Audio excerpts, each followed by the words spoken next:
Hey everyone, welcome back to Untethered Truth. I'm your host, Vince. Well, it's been a few weeks since my last video on empirical evidence for flat Earth, and I had a nice vacation out of town with family for Thanksgiving, and starting to get back into the swing of things now. Well, you know. In a weird way, I kind of missed all the globe trolls and all the opposition. But hey, call me crazy. Crazy. I'm not as crazy as you are. Now, in my last video, I discussed a few of the deceptions and inconsistencies of NASA. Today I want to do a lot more of that, along with providing other proofs that we don't live on a curved and rotating Earth with a sun that's millions of miles away.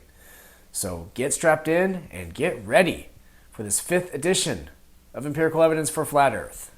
I want to start by giving credit again to ODD TV for the next clip. Now, I've gone over this a few times now, but there's lots of observable evidence for a nearby sun. To me, this debunks the heliocentric assertion that the Earth revolves around the sun, that it's hundreds of times larger than the Earth, and it's 90 million miles away. So take a look at these clips of the sun setting over the horizon. As you can see, the sun shrinks significantly as it reaches the horizon. If the sun is 93 million miles away, it should not diminish in size this drastically. You can see things like this especially when the sun sets over the ocean. So as long as you have a long-range view of the horizon, you can observe this evidence for yourself.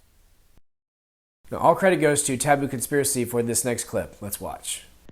Quoting Robert Simon, who is NASA's lead visualizer, NASA's website reads, "The last time anyone took a photograph from above low Earth orbit that showed an entire hemisphere, one side of a globe, was in 1972 during Apollo 17.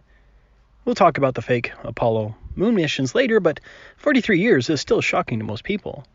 This is the 2002 blue marble that hangs in many classrooms and was even the wallpaper on your iPhone. It certainly looks real, and most people would think it is. But it's admittedly a fake image created by NASA. According to NASA, then we wrapped a flat map around a ball. My part was integrating the surface clouds and oceans to match people's expectations of how Earth looks from space. That ball became the famous blue marble. So, this phony globe was designed to match people's expectation of how Earth looks from space. Yet, it looks as real as anything produced by NASA. In fact, faking space seems to be an admitted NASA standard. According to Wired magazine, in this article titled, "How NASA Visualizes Stunning Worlds Without Really Seeing Them, Making Space Seem Real." Images sure don't come straight out of Space Telescope looking press release ready. Each visualization is the result of artists and planetary scientists collaborating to convert blips on a data readout into something that looks like a planet, all while remaining scientifically plausible. Making space seem real. Matching people's expectations. Scientifically plausible. I don't care how you whitewash it. This isn't science at all. This is propaganda designed to make you believe in outer space. After the admitted 2002 blue marble fakery, NASA claims that they took an actual photograph of the Earth from space in July 2015. That's the first alleged photograph in 43 years. Here it is. Of course, this alleged 2015 photo doesn't look much different than the admitted fake globe image of 2002. NASA artists can admittedly create fake images of the Earth that look real, and so why would anyone believe this one is real? If flat maps can be wrapped around a ball to create a fake globe, then why couldn't they even wrap weather radar data onto a globe in real time? That's exactly what they do. But let's take this first supposed photograph in 43 years, rotate it, and zoom in. The word sex is spelled in the clouds. What's even more strange is the fact that it closely resembles a Greek 666. You know, the mark of the beast from Revelation. Again, this isn't cherry-picking one of thousands of images. This is the first supposed photograph of the Earth from space in 43 years, and it just so happens to have either a sex or a Greek 666 spelled in the clouds. Regardless, NASA's admitted standard of fakery to making space seem real. According to Robert Simmons, who is NASA's lead visualizer, there have been no pictures of the entire Earth above low Earth orbit between 1972 and June of 2015. Low Earth orbit is 1,200 miles above the Earth. NASA CGI artists have been recreating the Earth by wrapping a flat map around a ball and adding additional elements to make people believe it's real. NASA claims that they convert the data into planetary images. So after 43 years, they finally claim to be giving us a real picture of Earth, and it just so happens that they have sex written in the clouds. So they not only lie shamelessly, but they're also perverts too. Maybe these artists come from Disney. I bet at least a few do. In the next clip, I want to show you some of the inconsistencies of NASA when showing us rotating and non-rotating Earth from the same International Space Station.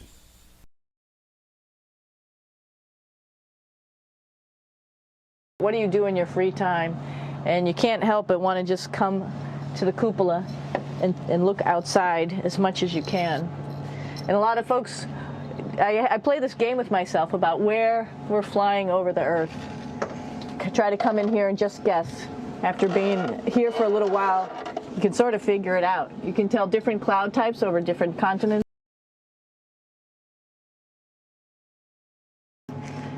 So let's see. And then, of course, there's a lot of ocean.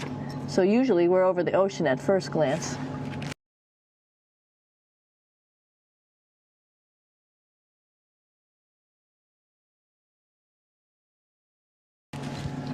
I will tell you in just a moment where we are.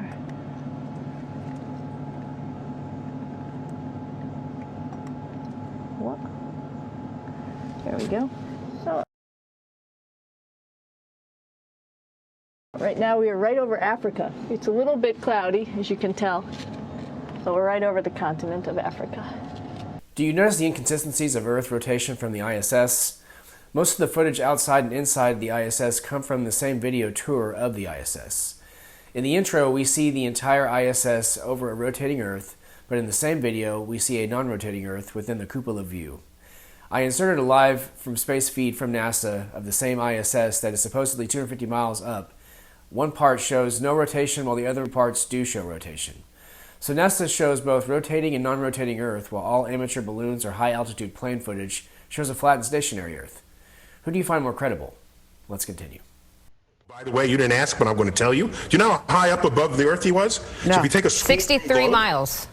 Oh, yeah, say right. So take a schoolroom globe, and that's how high above it is he? So he's about 2 millimeters above the surface of a schoolroom globe. So nobody has seen the curvature of the Earth from that height. I just want to make that clear. Okay? I guess Neil is out there trying to lower expectations and explain why videos like this one aren't showing the expected curvature, but only show a flat and stationary Earth.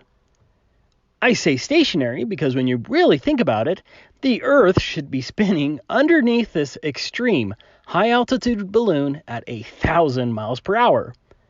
Do you really think the atmosphere is attached like Velcro to the Earth, and the air at 121,000 feet is actually spinning faster than 1,000 miles per hour to keep up with the ground below it?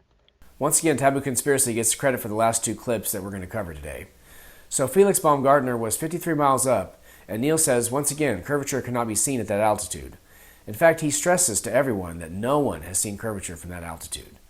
You can see that even at an altitude of 240,000 feet, we still see no curvature and no Earth rotation.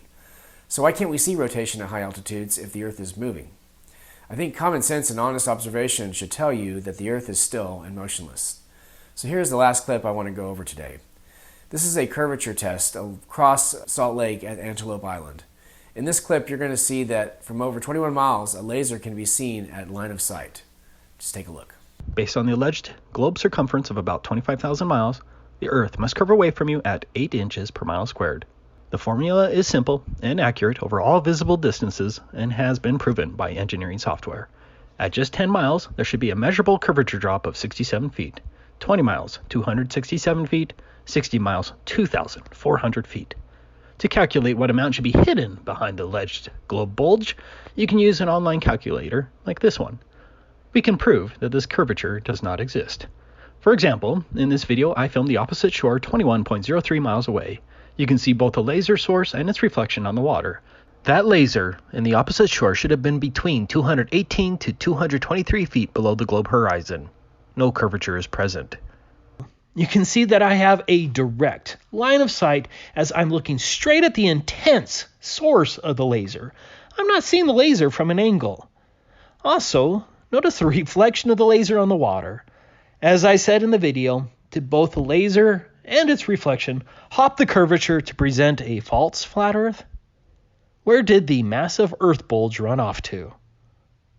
Obviously, I had a direct line of sight to the source of the laser here, and I had a direct line of sight with the base of the smelter stack. Nothing in the atmosphere causes lasers and images of distant objects to perfectly wrap around an imaginary Earth bulge so that the Earth bulge somehow disappears. Robert would have had to have been standing on something like this 218-foot cross to see my laser 21 miles away or vice versa. That's huge. So at 21 miles distance, there should be a downward curve of 223 feet across the Salt Lake of Utah. Yet you can see a direct line of sight from the blue laser and its reflection on the water. There's no upward angle of the laser either. A direct line of sight is not possible if the Earth is curving below the horizon. And there you have it. So I hope you guys have seen from these clips that NASA is clearly not honest about the images or the videos of Earth from space. And I hope you could also see that the empirical, aka observable facts, are on the side of flat, non-rotating Earth. And if you can't see that after 5 of these videos, then well...